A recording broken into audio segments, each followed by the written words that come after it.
William Strongbear's weathered hands froze mid-reach toward the towel, his breath catching as he stared into the makeshift birthing box where Dakota, his German shepherd, had been laboring for hours. The newborn creature nestled against her belly wasn't covered in fur. It had tiny human fingers that gripped his dog's warm coat. This wasn't a puppy.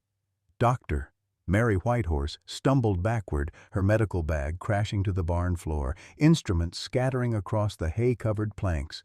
"Dear God, Bill," she whispered, her voice barely audible above Dakota's exhausted panting. "What is that thing?" The infant, if that's what it was, opened its eyes, and Bill's knees nearly buckled. Those amber-colored eyes, so familiar yet impossible, seemed to look right through him with the same gentle recognition he'd seen in his grandson's face just 2 years ago, before the accident took Tommy away forever. "Call someone," Mary urged, though her voice trembled with uncertainty. But who do you call when nature itself breaks every rule you've ever known? Leave a like and share your thoughts in the comments along with the city you're watching from now. Let's continue with the story. 6 months earlier, William Bill Strongbear had been a man waiting to die. At 68, the Cherokee-American veteran shuffled through his days on the 40-acre farm outside Tahlequah, Oklahoma, like a ghost haunting his own life. The breakfast table still bore two-place settings, a habit he couldn't break 5 years after Sarah's cancer had stolen her away. The empty chair across from him seemed to grow larger each morning, a void that swallowed his appetite along with his will to live. His only companion was Dakota, the 9-year-old German shepherd who'd saved his life twice in Iraq and countless times since in the quiet battles fought within these weathered walls. She was more than a dog. She was his anchor to sanity, his reminder that loyalty still existed in a world that had taken everything he'd ever loved. When Tommy, his 8-year-old grandson, had died in that terrible car accident 2 years ago, Dakota had been the one to pull Bill back from the edge of despair. The farm that had once bustled with Sarah's laughter and Tommy's summer visits now echoed with nothing but the wind through broken fence posts. Bill's army pension barely covered the mortgage, and his arthritic hands struggled with repairs that had once been second nature. His heart condition, a souvenir from his time overseas, made every task feel like climbing mountains. Dr. Mary Whitehorse understood loss in ways that most people never would. The 52-year-old Navajo veterinarian had buried her husband 3 years ago, cancer claiming another good man before his time. Her son had fallen in Afghanistan, leaving her to navigate widowhood and childlessness with the same quiet strength she brought to treating wounded animals. Her small practice barely broke even. She treated more animals for free than for profit, understanding that sometimes healing hearts mattered more than paying bills. When Bill had called her that morning, panic thick in his voice, she'd dropped everything. Dakota's impossible pregnancy had baffled her for weeks. The dog had been spayed years ago during her military service, yet here she was, clearly carrying life. Medical tests revealed nothing conclusive, only questions that challenged everything Mary thought she knew about reproductive biology. The small community around Tahlequah had watched Bill's decline with the helpless sympathy reserved for good men dealt bad hands. Joseph Joe Crow Feather, his Vietnam veteran neighbor, brought groceries without being asked. Rebecca, Bill's daughter in Tulsa, called dutifully but visited rarely. Her own grief over Tommy's loss had created distance instead of closeness. But that morning, as autumn painted the Oklahoma hills in shades of gold and crimson, something had shifted. Dakota's labor pains had begun before dawn, and Bill had felt a strange stirring in his chest. Not the familiar ache of his damaged heart, but something he'd almost forgotten. Hope. For the first time in months, he'd felt needed, purposeful. Dakota was counting on him, and that simple trust had awakened something in Bill that grief had buried but not killed. The Cherokee dawn had broken with unusual stillness, as if the earth itself was holding its breath. Bill had found Dakota in the old horse stall she'd claimed as her birthing den, panting heavily, her dark eyes fixed on him with an intensity that made his chest tighten. She'd been restless for days, but something about this morning felt different, urgent, almost sacred. "Easy, girl," he'd whispered, his arthritic knees protesting as he knelt beside her makeshift nest of old blankets and hay. "I'm here. We'll get through this together." His weathered hands had trembled slightly as he dialed Mary's number, knowing the Navajo veterinarian would come despite the early hour. She always did. Mary had arrived within 20 minutes, her medical bag clutched tightly as she'd surveyed Dakota's condition. "Her vitals are strong," she'd murmured, checking the dog's pulse and temperature. "But Bill, I have to tell you, what I'm seeing here defies everything I learned in veterinary school. Dogs that have been spayed don't just become pregnant. It's medically impossible." The first contraction had been powerful, Dakota's body straining with an effort that seemed almost human in its intensity. Bill had found himself praying in Cherokee, words his grandmother had taught him decades ago, words he'd spoken over Tommy's grave. The morning light filtering through the barn's dusty windows had seemed to shimmer strangely, casting shadows that danced like spirits around the laboring dog.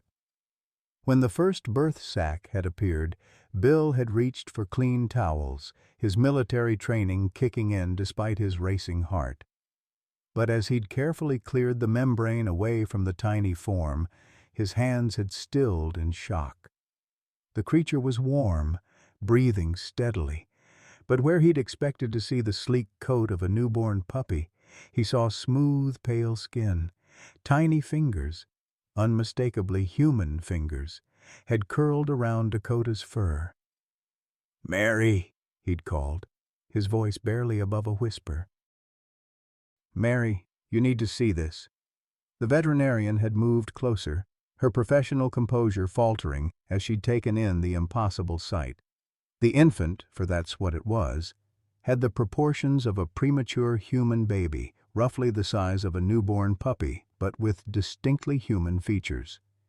Its eyes were closed, but its breathing was steady, and when Dakota had begun to clean it with her tongue, it had responded with soft, almost musical sounds. "This isn't possible," Mary had breathed, her scientific mind struggling to process what her eyes were seeing. "Bill, this is a human child. How could Dakota give birth to a human child?"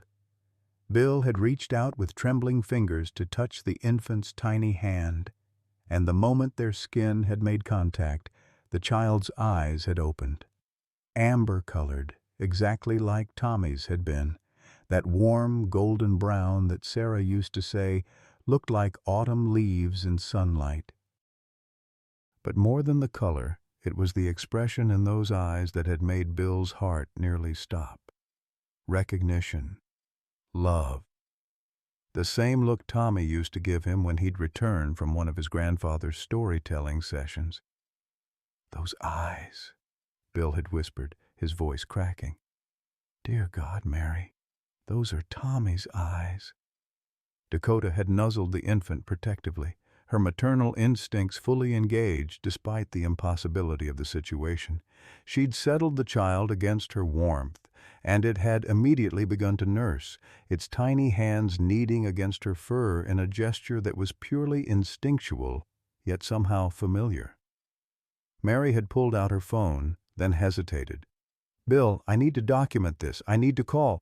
"No," Bill had said firmly, moving to block her view of the child. "Not yet. Please, Mary, just give me time to understand what's happening here." His protective instincts had flared to life, stronger than they'd been since Tommy's death. Whatever this child was, wherever it had come from, it needed protection. The infant had made a soft cooing sound, and Bill's breath had caught. It was a sound he'd heard before, the same contented noise Tommy used to make as a baby when Sarah would rock him to sleep. Without thinking, Bill had begun to hum an old Cherokee lullaby, the same one he'd sung to Tommy during those precious visits.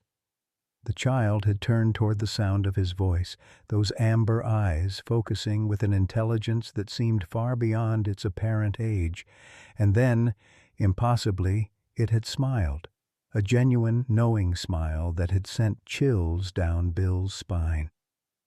"Grandfather." The word had formed on the infant's lips without sound, but Bill had read it clearly, the same way Tommy used to mouth words when he was trying to be quiet during church services. In that moment, surrounded by the scent of hay and new life, Bill Strongbear had felt his dead heart begin to beat again. The first week passed in a blur of sleepless nights and impossible discoveries. Bill had convinced Mary to keep their secret, at least temporarily, and she'd agreed to monitor the child's health while they tried to make sense of what had happened. What they found challenged everything they thought they knew about the natural world. The infant, whom Bill had begun calling Little Thunder in Cherokee, the same nickname he'd used for Tommy, was growing at an alarming rate. Within 3 days, he'd doubled in size, reaching the development of a 6-month-old human baby. But it wasn't just his physical growth that amazed them. It was his behavior, his responses, the way he seemed to understand things no newborn should comprehend. "Bill, look at this," Mary whispered on the 4th day, holding up a drawing tablet she'd brought to document the child's development. Little Thunder had somehow managed to grip a crayon in his tiny fist and had drawn crude but recognizable symbols, Cherokee pictographs for grandfather and home, the same symbols Tommy had proudly shown Bill during his last summer visit. Bill's hands shook as he studied the drawing. "Tommy used to draw these exact same symbols. I taught them to him when he was learning about our Cherokee heritage." His voice carried a mixture of wonder and fear. But how could this child know them? Dakota had barely left the infant's side, her protective instincts in overdrive. But Bill noticed she was changing too, aging rapidly, her once vibrant coat dulling, her movements becoming more labored. It was as if caring for this impossible child was draining her life force, yet she seemed content, almost purposeful in her sacrifice. On the 7th day, the first word came. Bill had been feeding Little Thunder with a bottle.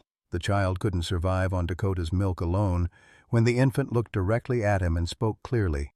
"Grandpa," not in English but in Cherokee, using the exact intonation Tommy had always used. Mary, who had been taking notes across the room, dropped her pen. "Did he just—" "Edoda," Little Thunder repeated, reaching for Bill's weathered face with tiny hands that seemed to know exactly where to find the scar above his left eyebrow. The same scar Tommy used to trace with his finger while listening to war stories. Bill's eyes filled with tears as he lifted the child, and for a moment he could have sworn he smelled Tommy's favorite shampoo, could hear the echo of his grandson's laughter in the barn's rafters. "It's not possible," he whispered, but his heart was telling him otherwise. The breakthrough came when Mary decided to run a simple blood test. She'd been reluctant, knowing how protective Bill had become, but her medical training demanded answers. The results, when they came back from the lab in Tulsa, were unlike anything she'd ever seen. "The DNA is completely human," she told Bill, as they sat in his kitchen, Little Thunder sleeping peacefully in Dakota's old bed by the fireplace. "But there are markers I don't recognize, genetic patterns that don't match any database. It's as if—" She paused, struggling with her words. "It's as if this child's genetic code contains echoes of another person entirely." Bill nodded slowly. He'd been thinking the same thing for days, but hadn't dared voice it. "Tommy's echoes?" "I know how it sounds," Mary said softly. "But in Navajo tradition, we believe that sometimes when love is strong enough, when loss is too great to bear, spirits can find their way back to those who need them most.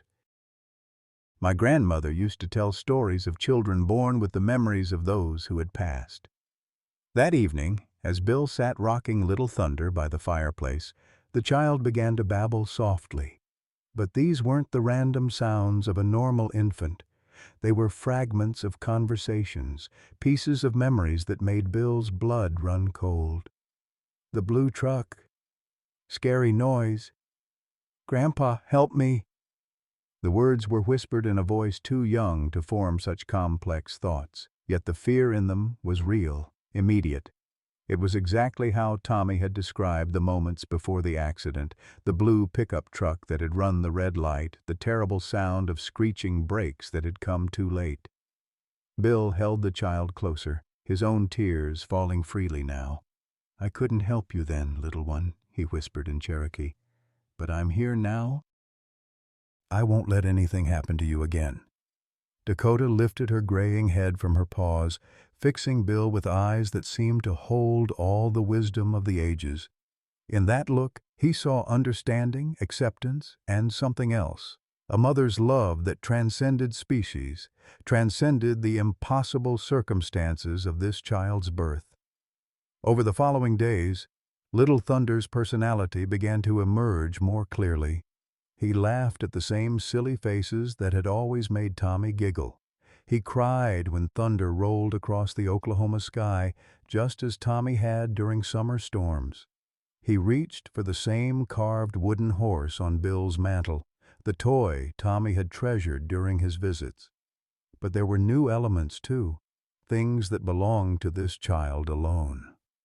An uncanny ability to soothe Dakota's arthritis pain simply by placing his small hands on her joints. A talent for humming melodies that seemed to come from somewhere beyond this world.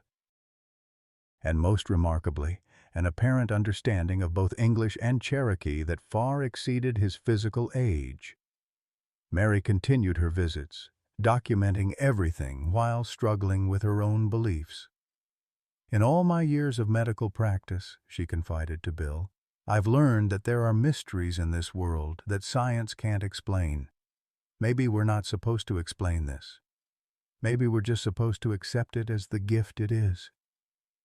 Bill looked down at the child sleeping in his arms, at Dakota resting peacefully beside them, and felt something he'd thought was lost forever. Hope. Whatever miracle had brought Little Thunder into their lives, he was determined to protect it, to nurture it, and to give this impossible child all the love he hadn't been able to give Tommy in those final moments. The question that haunted him wasn't how this had happened, it was why, and what it meant for all of them. The Cherokee community's response to rumors of the miracle child began slowly, like ripples spreading across still water. Joseph Crow Feather was the first to visit officially, his weathered Vietnam veteran's face grave as he studied Little Thunder, who was now the size of a toddler despite being only 3 weeks old. "There are old stories," Joe said quietly, settling his arthritic frame into Sarah's old rocking chair while Little Thunder played with wooden blocks on the floor. "Stories my grandmother told about children who carried the spirits of the ancestors. She called them bridge walkers, souls who could move between the world of the living and the world of those who had passed." Bill watched as Little Thunder methodically stacked the blocks in the same pattern Tommy used to build, always a tower exactly 7 blocks high, always with the horse block on top. "You think that's what this is?" Joe's dark eyes were thoughtful. "I think some mysteries are too sacred to question, old friend. But I also think the community needs to know. Word is already spreading. Mrs. Mankiller saw Mary's truck here 5 times last week. People are asking questions." The Cherokee Nation's response split the community down the middle. Elder Council member Grace Swimmer arrived on a Tuesday morning with sage and sweetgrass, performing traditional blessing ceremonies that filled the house with sacred smoke. "The child carries good medicine," she declared after spending an hour observing Little Thunder, "but powerful medicine always brings powerful challenges." Others were less accepting. Robert Ridge, a respected teacher at the Cherokee Heritage Center, visited with barely concealed skepticism. "We can't let superstition cloud our judgment," he argued, watching Little Thunder draw intricate patterns in the dirt outside the barn, patterns that resembled ancient Cherokee star maps. This child needs proper medical evaluation, proper care. If he's truly human, as Dr. Whitehorse claims, then there are protocols, legal requirements. The tension escalated when Rebecca Strongbear arrived unannounced on a Thursday afternoon, her sedan kicking up dust as she parked beside Bill's old pickup. She'd driven straight from Tulsa after hearing whispered rumors at a family gathering, her face set in the stern expression she'd inherited from her mother.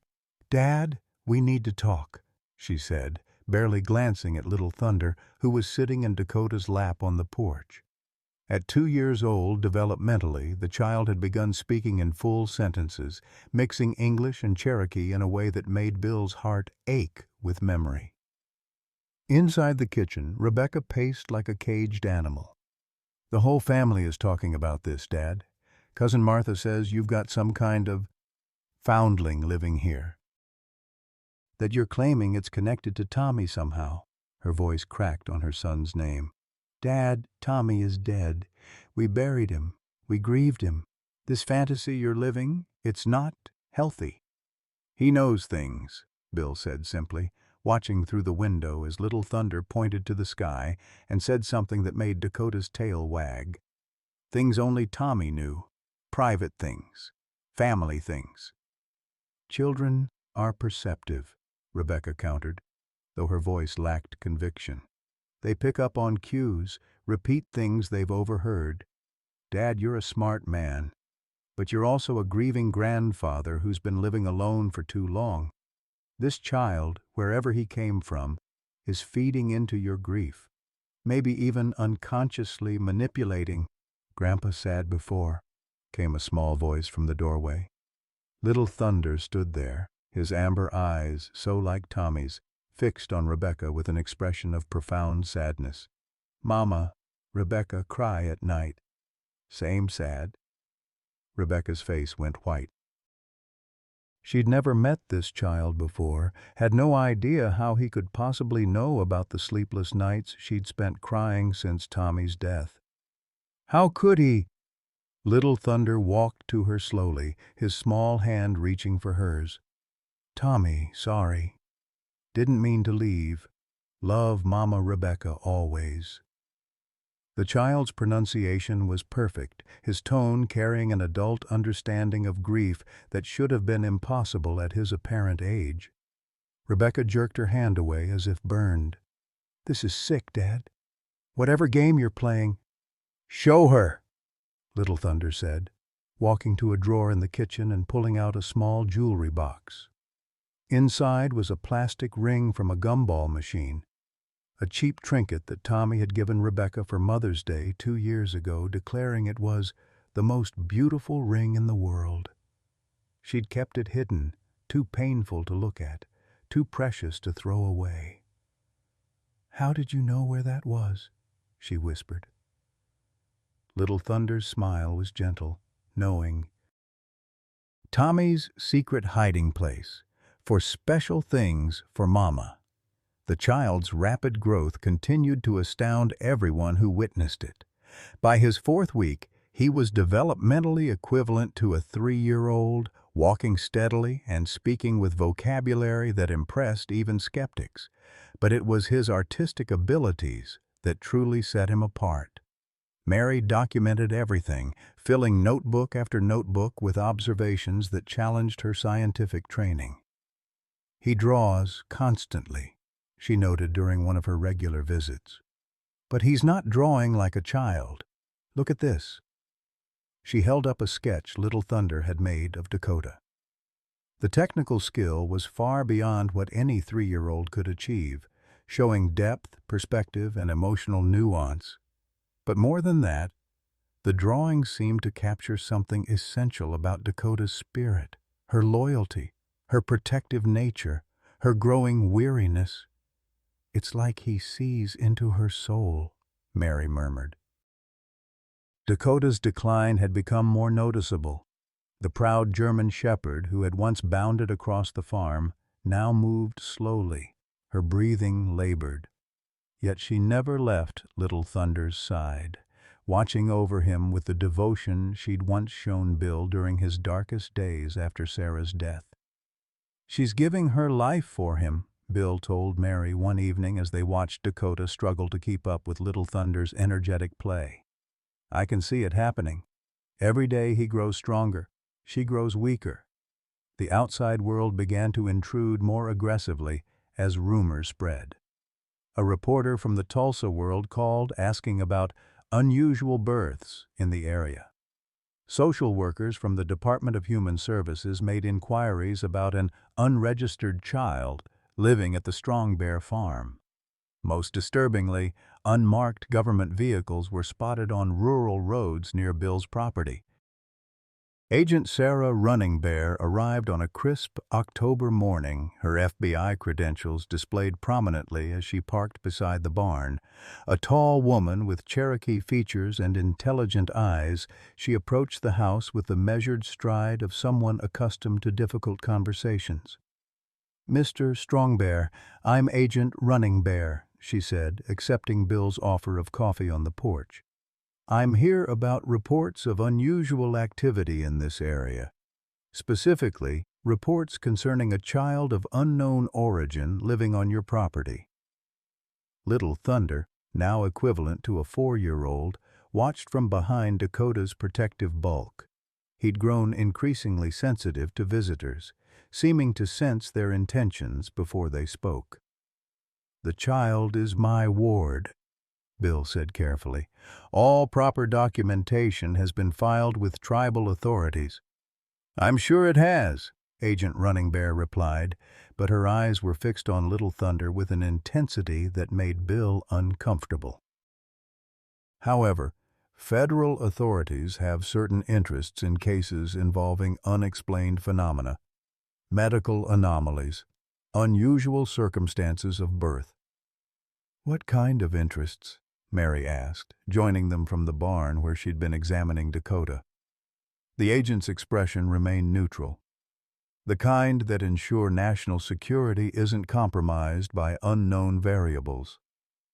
That night, after Agent Running Bear had left with promises to return with proper documentation, Bill made a decision that would change everything. He called Joseph Crow Feather, Grace Swimmer, and several other trusted community members to an emergency meeting. "They want to take him," Bill said without preamble as the group gathered in his living room. Little Thunder slept peacefully on the couch, one small hand resting on Dakota's head. "Government people, they think he's some kind of threat, some kind of weapon." "What do you want us to do?" Joe asked. "Help me protect him," Bill replied. "Whatever he is, wherever he came from, he's just a child. And he's Tommy's child, in every way that matters." Grace Swimmer nodded slowly. "The Cherokee Nation has sovereignty. We can provide some protection under tribal law." "For how long?" Mary asked practically. "If they really want him, they'll find ways around tribal sovereignty." It was then that Little Thunder woke, his amber eyes immediately finding Bill's face. "Scared, Grandpa?" "A little," Bill admitted, gathering the child into his arms. "Don't be scared," Little Thunder said with the wisdom of ages in his young voice. "Love's stronger than scared. Dakota taught me. Tommy knows it too." As if summoned by his name, Dakota lifted her graying head and fixed her eyes on Bill. In that gaze, he saw a message as clear as words. Trust. Protect. Have faith. The battle lines were drawn. The government wanted answers, Rebecca wanted conventional explanations, and skeptics wanted proof. But Bill knew none of that mattered. What mattered was the child in his arms, the love that had somehow brought Tommy back, and the sacrifice Dakota was making to keep that love alive. The storm was coming, but they would weather it together. An old Cherokee veteran, a dying German shepherd, a miraculous child, and a community bound by traditions older than the questions being asked. The ultimatum arrived on a gray Monday morning in November, delivered by Agent Running Bear and 2 additional federal agents whose hard faces spoke of military backgrounds and uncomfortable missions. The official documents bore impressive seals and legal language that boiled down to a simple, devastating message. Little Thunder was to be surrendered for comprehensive medical and psychological evaluation within 48 hours, or federal authorities would take custody by force. Bill read the papers with shaking hands while Little Thunder, now developmentally equivalent to a 5-year-old, clung to Dakota on the porch. The child had been unusually quiet all morning, as if sensing the approaching storm with the same instinct that made Dakota restless before thunderstorms. "This is kidnapping," Mary said, her voice tight with controlled anger as she reviewed the documents. "This child has done nothing wrong. He's not a threat to anyone." Agent Running Bear's expression remained professionally neutral, but Bill caught something flickering in her dark eyes, regret, perhaps, or sympathy she couldn't afford to show. The child's origins and rapid development present security concerns that exceed local jurisdiction. "This isn't personal, Mr. Strong Bear. It's protocol." "Protocol?" Bill's voice rose, decades of military discipline cracking under the weight of his love for the child. "This is my grandson we're talking about. He's not some laboratory specimen. With respect, sir, genetic analysis indicates no biological relationship between you and the subject. Whatever your emotional attachment—" "Subject?" The word came out like a curse. "His name is Little Thunder, and he's my family." Rebecca had returned from Tulsa that morning, her face haggard from sleepless nights spent wrestling with impossible truths.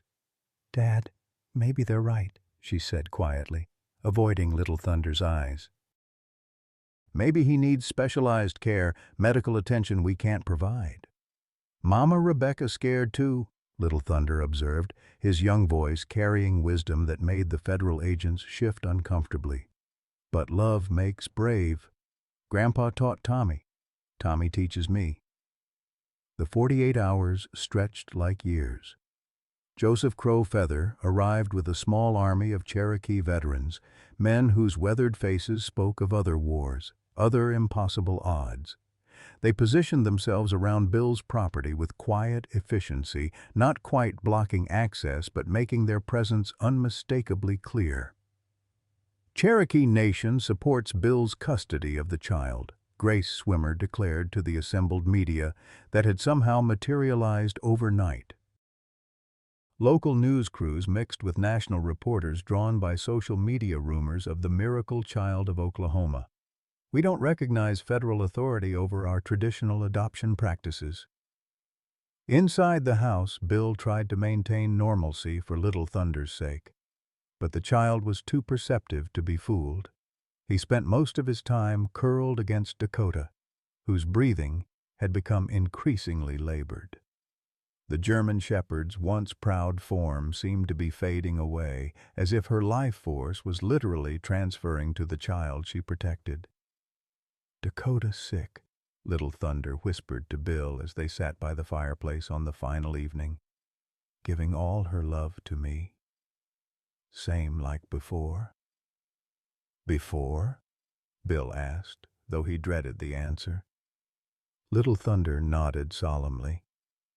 "When Tommy went away, Dakota caught his love, kept it safe, now giving it back through me." The child's amber eyes, Tommy's eyes, filled with tears. "But Dakota tired now." "Very tired." Mary had been monitoring Dakota's condition, and her prognosis was grim. "Her vital signs are failing," she told Bill privately. "Whatever's happening here, it's costing her everything. She may not have much time left."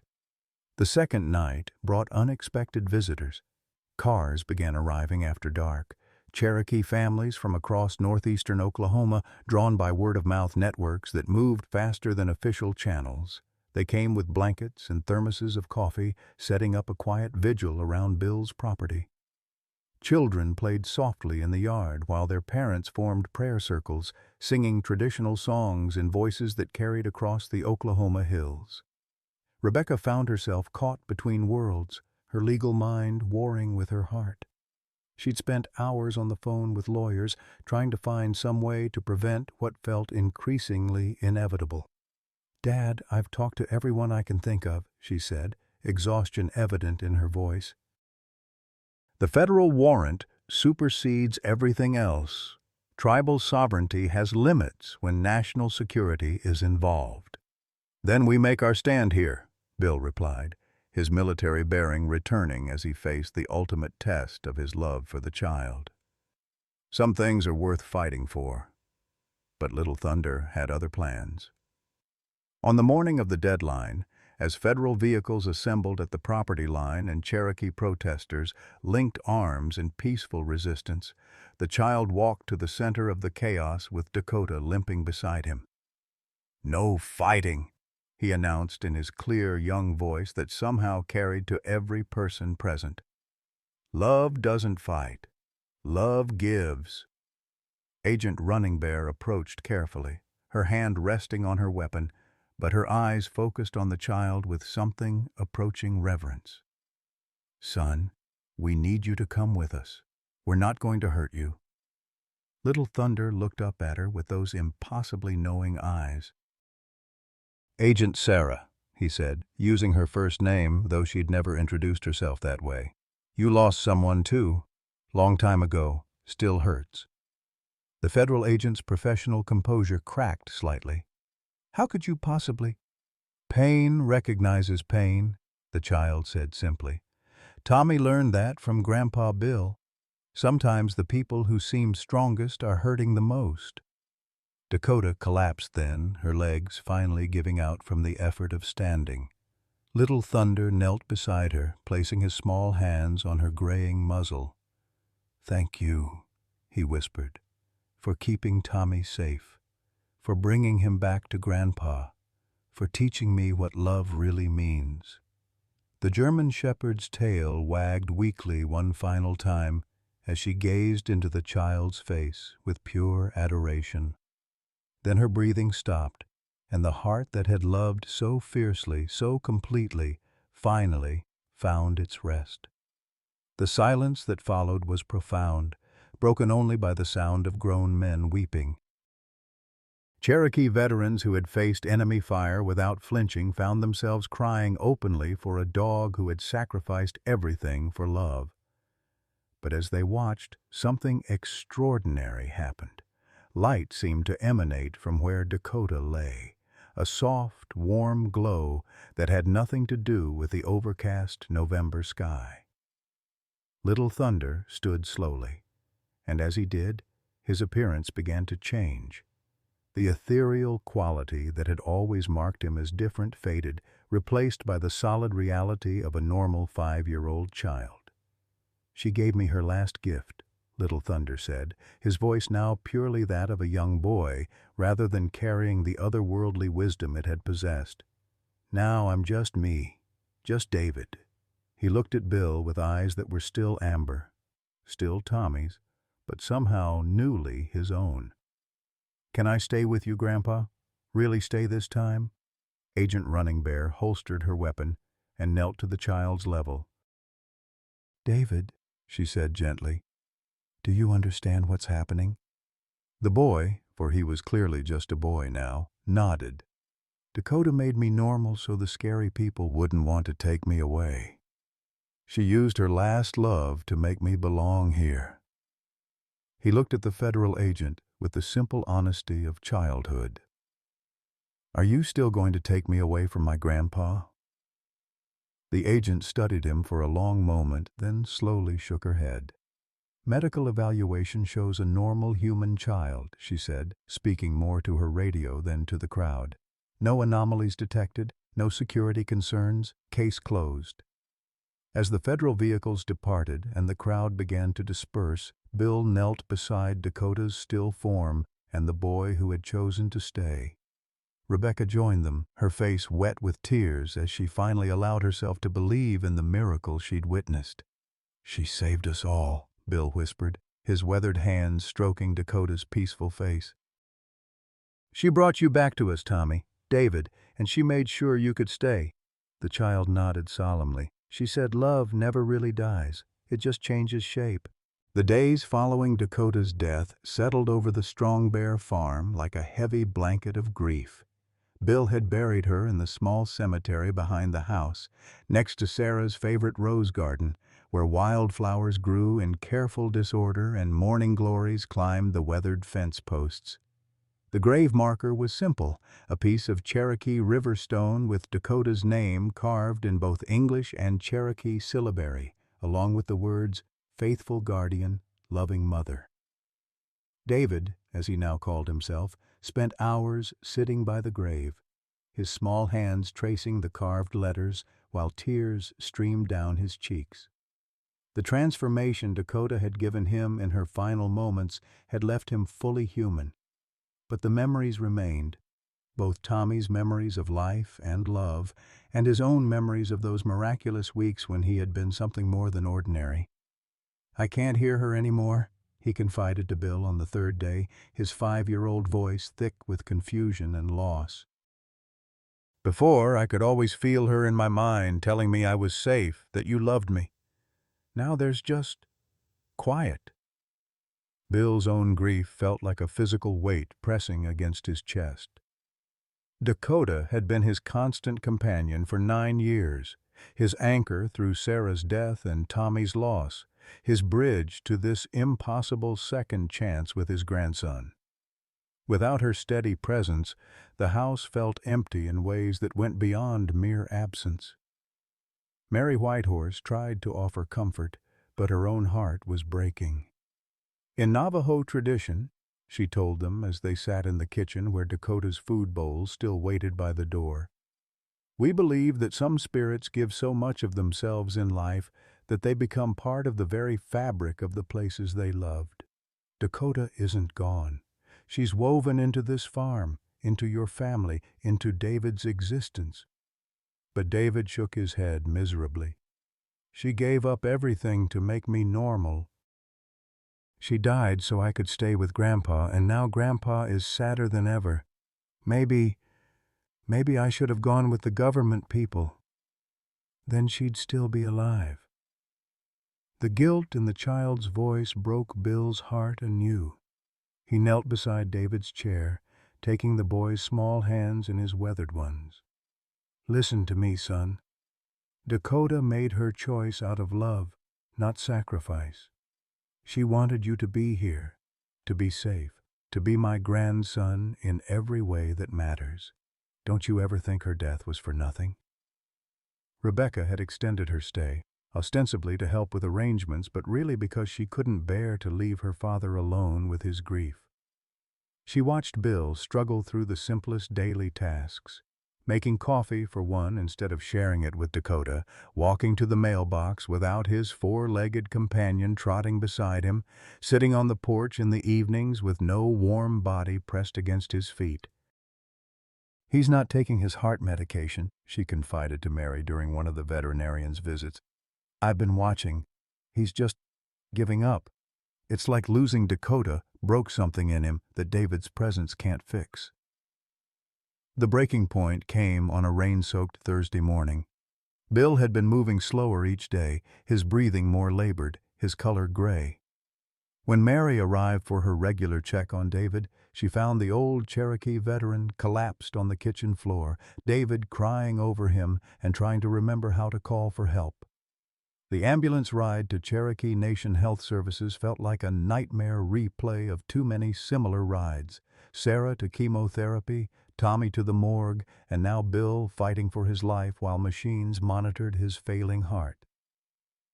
David rode in the front seat, his face pressed against the window, watching his grandfather's still form through the partition. In the hospital waiting room, surrounded by the antiseptic smell and fluorescent lighting that had haunted his nightmares since Sarah's illness, Bill drifted in and out of consciousness. The cardiologist's words floated around him like distant thunder. Massive heart attack. Extensive damage. Very little time. David refused to leave his grandfather's bedside. Rebecca tried to coax him away for meals, for rest, but the boy clung to Bill's unresponsive hand with desperate determination. "He can't die," David whispered fiercely. Dakota saved me so I could take care of him. That was the point. That was why she gave everything. Sweetheart, Rebecca said gently, her own voice breaking. Sometimes love means letting go. Sometimes even the people we love most can't stay forever. But David shook his head violently. No! Tommy had to go because it was an accident, because nobody could stop it. Dakota had to go because she chose to save me. But Grandpa doesn't have to go. He's dying because he's sad, because he thinks he's lost everyone he loves, but he hasn't lost me. That night, as Bill's vital signs weakened further, and the hospital staff spoke in hushed tones about making him comfortable, David climbed into the narrow hospital bed despite all protests. He curled up against his grandfather's still form, one small hand pressed against the old man's chest, directly over his damaged heart. "I'm not Tommy," he whispered into the darkness, "but I have Tommy's love for you. And I'm not Dakota, but I have her loyalty. And I'm not Grandma Sarah, but I have her faith that families belong together." His voice grew stronger, more determined. "I'm David Strongbear, and I choose to stay. I choose to love you until you're ready to love yourself again." Mary found them there the next morning, David still pressed against his grandfather's chest, both of them breathing steadily. Bill's vital signs had stabilized overnight, not dramatically, but enough to pull him back from the edge. When the old man's eyes finally opened, they focused immediately on the boy beside him. "David," he whispered, his voice hoarse but clear. "I'm here, Grandpa," the boy replied, though he was exhausted from his night-long vigil. "I'm not going anywhere. Ever." Bill's weathered hand found strength to squeeze his grandson's fingers. "I thought I'd lost everyone," he admitted, tears sliding down his cheeks. "Sarah, Tommy, Dakota, I thought I was alone again." "You're not alone," David said firmly. "And you never will be as long as I'm here. Dakota made sure of that. She gave me the gift of being your grandson forever, not just visiting in summer, not just for a little while, but forever. That's what love means. That's what family means." Rebecca stood in the doorway, her own tears falling freely as she watched her father and son, for that's what David was now, truly and completely, hold each other in the pale hospital light. The miracle wasn't just that Dakota had given birth to the impossible, or that Tommy's love had found its way back to them. The miracle was this moment, this choice, to keep loving despite loss, to keep building family despite grief. The road ahead would still be difficult. Bill's heart would never be completely strong again, and the absence of Dakota would always be felt. But they had each other now. And sometimes, love and determination were enough to build a future from the ashes of what had been lost. The revelation came 3 days after Dakota's funeral, when Agent Sarah Running Bear returned to the Strongbear farm, not in her official capacity, but as a woman carrying secrets that had weighed on her heart for months. She found Bill and David in the memorial garden, placing fresh Cherokee roses on Dakota's grave, their faces still etched with the raw grief of loss. "Mr. Strongbear," she said softly, her usual federal authority replaced by something more vulnerable. "There are things you need to know, things I should have told you from the beginning." Bill looked up from where he knelt beside the grave marker, his weathered face guarded. David pressed closer to his grandfather's side, those amber eyes, so like Tommy's, studying the agent with the uncanny perception that had marked him since birth. "I'm Cherokee," Sarah said simply, removing her official badge and setting it aside. "Sarah Running Bear Strongbear, your wife's cousin, actually. Second cousin on her mother's side." She paused, watching as Bill's expression shifted from suspicion to confusion. "My grandmother was Lily Swimmer. She and your Sarah's grandmother were sisters. The words hit Bill like a physical blow. Sarah had spoken of Lily Swimmer many times, the aunt who had moved to Washington, D.C. in the 1960s, whose daughter had joined the FBI. Your Rose's daughter?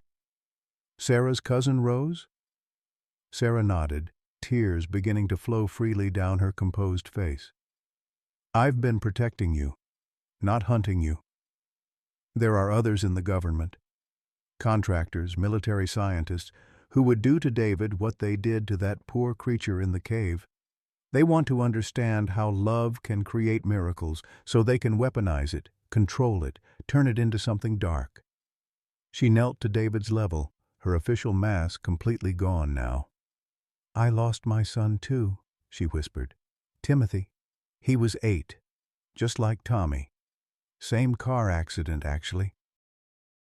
He was Tommy's best friend, remember? They died together. The memory crashed over Bill like a wave. Tommy's friend Timmy, who'd been spending the weekend at their house. The phone call that had shattered 2 families instead of 1. He'd been so lost in his own grief that he'd barely registered Sarah running bare at the double funeral, another mother destroyed by the same senseless tragedy. I became an agent to find meaning in the meaninglessness, Sarah continued, her voice breaking. To protect other children, other families. When reports started coming in about a miraculous child in Cherokee territory, I knew I had to be the one to investigate. I had to make sure no one else would lose a child to government interference. David reached out and took Sarah's hand, his small fingers closing around hers with the same gentle wisdom he'd shown throughout his brief but extraordinary life. You've been watching over us, he said simply. Like Dakota watched over Grandpa. That evening, as they sat around Bill's kitchen table, now set for 4 instead of the lonely one it had been for so many years, Mary Whitehorse made a discovery that would complete their understanding of the miracle they'd witnessed. While helping to organize some of Sarah's papers that had been left unsorted since her death, she found an envelope marked, "For Bill, when the impossible becomes possible." Inside was a letter in Sarah's familiar handwriting dated just 2 weeks before her death from cancer. My dearest Bill, if you're reading this, then what the Cherokee prophecies foretold has come to pass. Dakota will have given birth to the impossible, and you will have found your way back to hope. I know this sounds like the ramblings of a dying woman, but Grace Swimmer came to see me yesterday. She told me about the ancient stories, about how sometimes love becomes so powerful that it can bridge the gap between worlds. She said that when a love is strong enough and a loss is deep enough, the spirits find ways to heal what's been broken. Dakota knows she's meant for more than just being your companion, my love. She carries within her the sacred duty of keeping you alive until Tommy can find his way back to you. I asked her to watch over you, to love you with all the devotion in her beautiful heart, and when the time is right, to become the bridge that brings our grandson home. The Cherokee believe that love doesn't end with death. It transforms, finds new vessels, new ways to express itself. Tommy's love for you was so strong that it couldn't be contained by death. Dakota's love for both of us was so pure that it could contain that love and give it new form. Don't grieve for her sacrifice when it comes, Bill. Rejoice in it. She will have completed the most sacred task possible, giving life to love itself. Our grandson will return to you, not as Tommy, but as someone new who carries Tommy's heart. Love him as you loved Tommy, but let him be who he's meant to be. And remember that Dakota, Tommy, and I will always be with you, woven into the very fabric of the love that binds your family together. All my love, always and forever, Sarah P.S. Tell David that his grandma Sarah says welcome home. The silence that followed Mary's reading of the letter was profound, broken only by the gentle ticking of Sarah's old mantel clock and the distant sound of evening birds settling in for the night. Bill held the letter in his trembling hands, reading it again and again, each word a revelation that reframed everything they'd experienced. "She knew," he whispered finally. "Sarah knew this would happen. She orchestrated it, with Dakota, with the spirits, with love itself." David climbed onto his grandfather's lap, studying the letter with those wise amber eyes. "Grandma Sarah was very smart," he said matter-of-factly. "She knew that love is stronger than everything else, even stronger than death." Mary wiped tears from her eyes as she watched the final pieces of the miracle fall into place. In Navajo tradition, we have a word, hojo. It means living in harmony with all things, in perfect balance between earth and sky, between the physical and spiritual worlds. What happened here wasn't an anomaly or a medical impossibility. It was hojo, perfect harmony achieved through perfect love. Agent Sarah Running Bear, she would always be Agent Running Bear to the world, but Sarah Strong Bear to this family, pulled out another document, this one official but bearing her signature. "David's legal adoption is complete," she said. "All paperwork filed, all questions answered.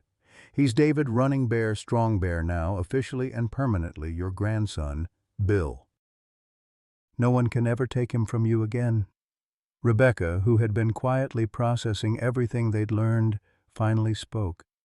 "I want to move back," she said suddenly. "I want to help raise David. I want to be part of this family again, instead of hiding from it in Tulsa."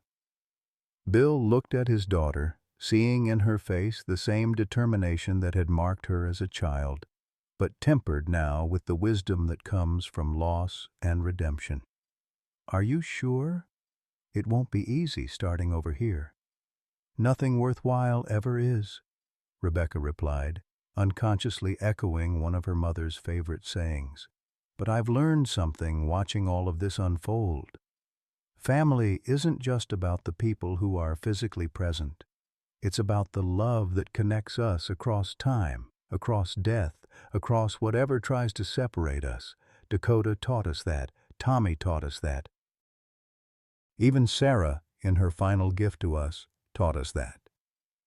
David looked around the table at these four adults who had become his family, his protectors, his teachers. "Will you tell me stories about Grandma Sarah?" he asked. "And about Tommy? I have his memories, but I want to hear your stories too. I want to know all the ways they loved us." As the evening deepened and the Oklahoma stars emerged in their ancient patterns overhead, they began to share those stories. Sarah's laughter echoing through the farmhouse during harvest dinners. Tommy's excited chatter about the Cherokee words Bill taught him. Dakota's unwavering loyalty through the darkest days of grief. Each story wove itself into the tapestry of their family's history, creating a foundation upon which David's future could be built. The impossible had become possible through love's determination to transcend every boundary. A loyal German shepherd had sacrificed her life to give a grieving grandfather his heart's desire. A Cherokee prophecy had manifested in the most unexpected way, and a family torn apart by tragedy had been restored through the greatest miracle of all, the recognition that love never truly dies. It simply changes form, finding new ways to heal what has been broken and to bring together what belongs together. In the morning, they would begin the work of building their new life together. But tonight, they simply sat in the warmth of Sarah's old kitchen, surrounded by the love that had made the impossible possible, and gave thanks for the sacred gift of family restored. 3 months after Dakota's funeral, spring arrived at the Strong Bear farm with a gentleness that felt like benediction. The Oklahoma hills burst into green life, wildflowers carpeting the pastures where Dakota once ran, and the air carried the sweet scent of Sarah's rose garden, which had somehow flourished beyond all expectation through the harsh winter. Bill sat on the front porch in his grandfather's old rocking chair, watching David chase butterflies through the tall grass. The boy had grown in more ways than mere inches. His laughter came easier now, his smile brighter, his Cherokee words more fluent, as Bill taught him the songs and stories that connected them to generations of their ancestors. "Grandpa, look!" David called, racing up to the porch with dirt-stained knees and a handful of wildflowers. "I found white ones like Grandma Sarah liked and yellow ones like Dakota's collar, and these red ones—" He paused, studying the crimson blooms with the intensity that reminded Bill so much of Tommy. "These ones are new. I never seen them before."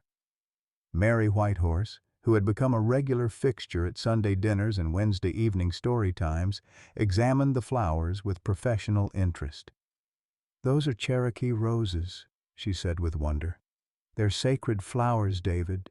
They're said to bloom only when a family has been blessed with healing after great loss." Bill's eyes misted as he looked at the crimson petals. In Cherokee tradition, these roses appeared to mark the end of mourning and the beginning of renewed hope. His grandmother had told him stories of these flowers, but he'd never seen them bloom on his own land.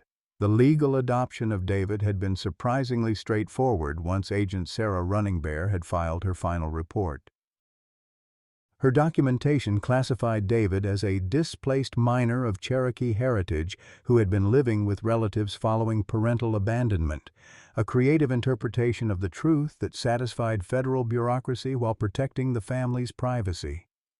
Rebecca had moved back from Tulsa permanently, taking a job with the Cherokee Nation's Legal Services Department, ostensibly to be closer to help with David, but really because she couldn't bear to be separated from the miracle that had restored her family. "Dad's health has improved dramatically," she confided to Mary during one of their evening talks, while Bill taught David traditional Cherokee games in the yard. "His cardiologist can't explain it medically. His heart function has actually gotten stronger since David came to live with us permanently." Mary smiled, watching the old man demonstrate the proper technique for the Cherokee marble game, his movements more fluid and energetic than they'd been in years. "Some healing comes from medicine. Some comes from purpose. Your father has something to live for again." The financial struggles that had plagued Bill before David's arrival had mysteriously eased. Joseph Crow Feather had organized a quiet network of support that included Cherokee veterans, local farmers, and even some of the federal agents who had witnessed Dakota's sacrifice. Bill's mailbox regularly contained anonymous donations, sometimes cash, sometimes gift cards, sometimes just checks with notes like, "For the boy's education," or "From a friend who understands sacrifice." "I don't know who all these people are," Bill told Rebecca one evening as they counted enough grocery money to last 2 weeks. "But it's like Dakota's love created ripples that just keep spreading outward." David had indeed proven to be artistically gifted, his drawings and sculptures capturing not just visual accuracy, but emotional truth. The Cherokee Heritage Center had quietly acquired several of his pieces: a drawing of Dakota that seemed to radiate protective love, a clay sculpture of his grandfather's hands that conveyed decades of hard work and gentle care, and most treasured of all, a painting of the farm at sunset that somehow captured the feeling of home in brushstrokes of gold and green. "He sees with more than his eyes," Grace Swimmer observed during one of her visits. She'd become something of a surrogate grandmother to David, teaching him traditional Cherokee crafts and stories. "Some children are born with the gift of seeing into hearts. This one has that gift magnified by his journey back to us." The memorial garden they'd created around Dakota's grave had become a place of pilgrimage for the Cherokee community. Families dealing with loss often brought their children there, where David would sit with them quietly, sharing stories of Dakota's love and somehow making their grief feel less heavy. He never claimed to have answers, but his presence, his simple acceptance of love's ability to transcend death, brought comfort to dozens of grieving hearts. "He's becoming a healer," Mary observed to Bill one summer evening as they watched David console a young girl whose dog had been hit by a car. Not in any supernatural way, just in the most human way possible. Through empathy, through understanding, through the wisdom that only comes from having lost and found love again. Bill nodded, his own heart full as he watched his grandson gently explain to the crying child that love doesn't disappear when someone dies. It just changes shape. Tommy was always wise beyond his years, too, he said softly.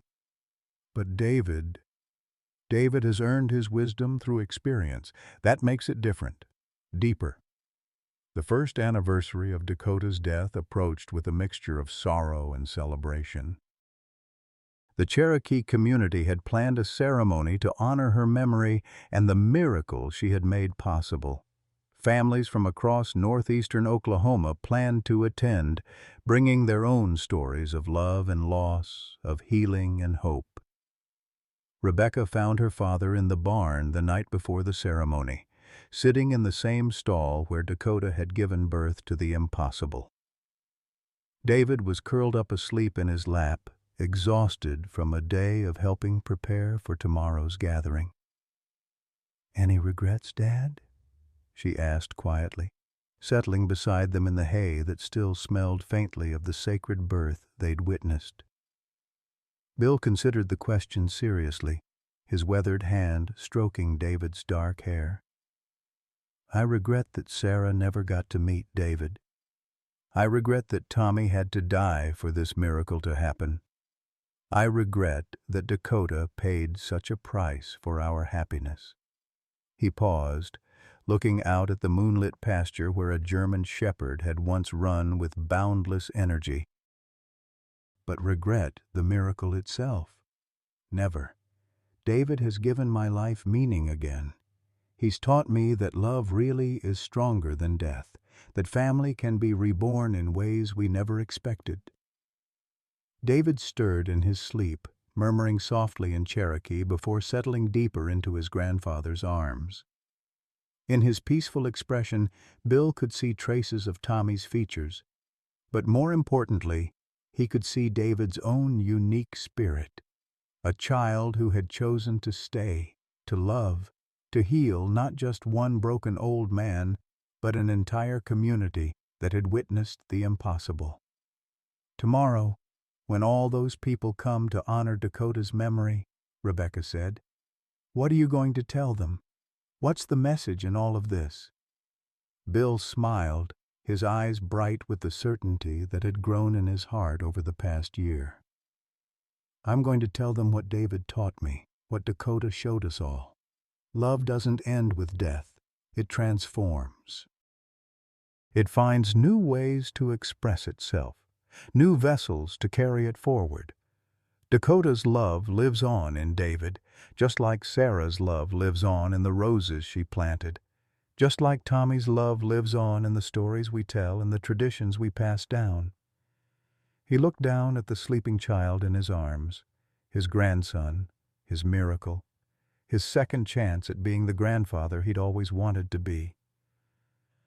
"I'm going to tell them that sometimes, when love is strong enough and faith is deep enough, impossible things become possible, not because we deserve them, but because love itself demands that connection transcends every boundary, even death."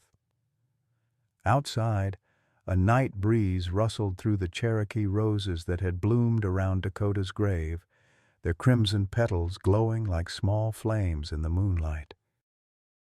In the distance, an owl called, not with sorrow, but with the eternal song of life continuing, of love enduring, of families finding their way back to each other across whatever distances separate them.